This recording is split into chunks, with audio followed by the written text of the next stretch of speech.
Parliament में security की लापरवाही और इंडिया इतिहाद से ताल्लुक रखने वाले अरकान पार्लियामेंट की लोकसभा और राज्यसभा से मुअत्तली की मजम्मत करते हुए कांग्रेस ने हैदराबाद में इंदिरा पार्क के पास धरना चौक पर जुमे को एक धरना मुनज़्ज़म किया। डिप्टी चीफ मिनिस्टर मल्लू भट्टी विक्रमार्का, वुज़रा श्रीधर बाबू, पुन्नम प्रभाकर, जूपल्ली कृष्णा राव के अलावा अरकान असेंबली MS राज ठाकुर, नागराजू, विजय रमना और कांग्रेस कायदीन वी हनुमंतराव, मल्लू रवि, मधु याचकी गौड़, कोटा नीलिमा इस धरने में शामिल हुए। CPI के रुकन असेंबली के सामशिवराव और सदर TGF कोदंडराम भी इस मौके पर मौजूद थे।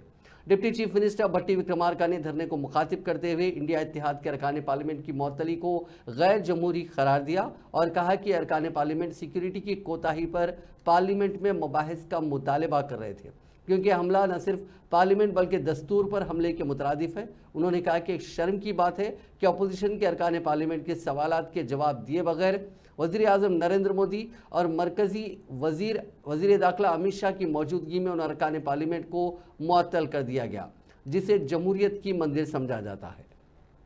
భారత పార్లమెంటు సభ్యులు ఈ దేశాన్ని పాలిస్తున్నటువంటి ప్రధానమంత్రిని, హోంమంత్రిని కనీసం ఒక స్టేట్మెంట్ అయినా ఈ సభలో ఇవ్వాల్సిన బాధ్యత మీ అందరిపైన ఉంది.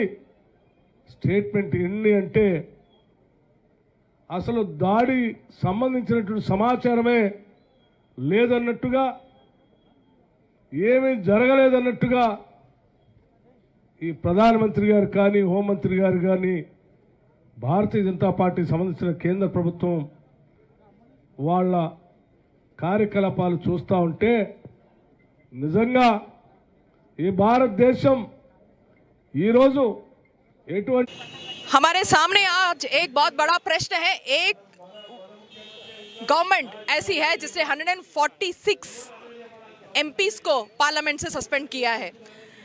जब 100 लोग लोकसभा से गायब हों, सस्पेंड करे गए हों, तो उसको आप फिर भी डेमोक्रेसी कहते हैं, फिर भी इसको बोलते हैं कि कॉन्स्टिट्यूशन फॉलो हो रहा है।